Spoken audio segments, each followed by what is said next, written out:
मर्द के पीछे हमेशा औरत चल रहे हैं, लेकिन आजकल सोशल मीडिया पे वीडियो देख रहा हूं, औरतें मर्द ने पीटन लाग रही हैं, क्योंकि वो मर्द साला मर्द ना रहा, खस्सी हो लिया।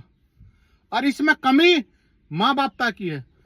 पहले के माँ बाप दिन रात खेत में काम करे थे, लेकिन अपना बालका का भी ध्यान रखे थे, बढ़िया संस्कार दिया करते, टाइम टू टाइम उम्र के हिसाब से बढ़िया खाना दिया करते, जबरदस्ती अपना बेटा तो दूध घी पियाया करते ताकि वो मजबूत रहे।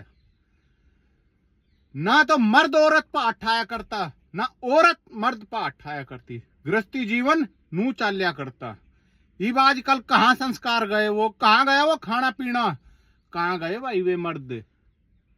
नूहे पिटोगे, किसी की ड्रम में गल रही है, कितने टुकड़े कर रखे हैं, किसी की फ्रीज में गल रही है। जय बाबा की।